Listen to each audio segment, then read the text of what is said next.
In the previous episode, we restored the paint. Now it's time to protect it with a coating and top it with a sealant. Find out how to do it properly on this episode of Autoblog Details.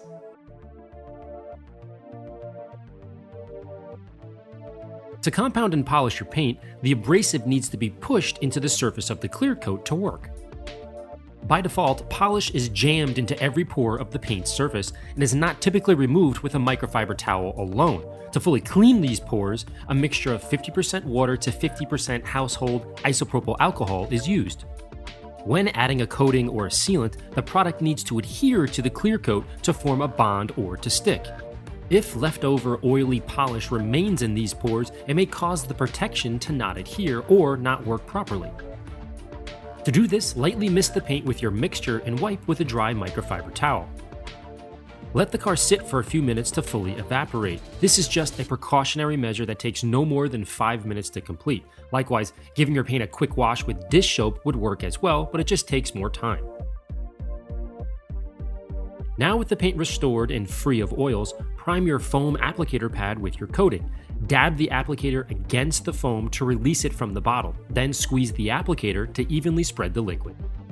Be sure to work on the vehicle out of direct sunlight and with a cool to room temperature paint surface. Massage the product into the paint in straight lines and in a cross-hatch pattern for even coverage. Allow 2 to 3 minutes of dry time for this particular product. It'll look a bit hazy as it's drying, that's normal. Afterwards, remove with a microfiber towel and repeat this process on the next painted panel. Once the first layer is complete, quickly go back around the paint with a light and check for spots you may have missed. If you change your angle or position while you're looking at the paint, finding these potential spots become way easier. A second layer is always recommended, especially for a daily driven car, and since we just restored this paint, so repeat the process a second time. After the second layer, allow the coating to cure for a few hours, preferably indoors and overnight if possible. Be sure to read your label for cure times as they'll vary from product to product. Afterwards, add a layer of sealant on top of the coating and you're ready to go. Although adding a sealant is a similar application process for this particular coating, you'll need to use a separate clean foam applicator pad. As you did before, use a cross-hatch pattern in straight lines, then remove with a microfiber towel after each panel is applied. Be sure to avoid any black plastic trim as sealants may turn the rubber white as it dries. If you do accidentally hit the black trim, stop and immediately wipe it off. Remember, only use sealants on painted surfaces and double check your paint afterwards for any leftover smudges.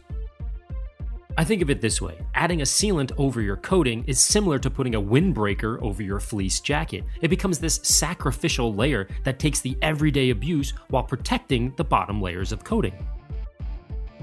Protecting and maintaining your paint properly will help you avoid a dull or hazy finish, and potentially having to perform a full paint correction as we did on this one. Remember this, compounding and polishing your paint is like going to the emergency room. You want to avoid it if possible by maintaining a healthy regimen and regular protective maintenance. In the next episode, I'll show you the step-by-step process for dressing your car's trim and tires. If you found this video helpful, please share and keep up with all the latest detailed videos by liking or subscribing to the Autoblog page. I'm Larry Casilla from AmmoNYC.com. Thanks for watching.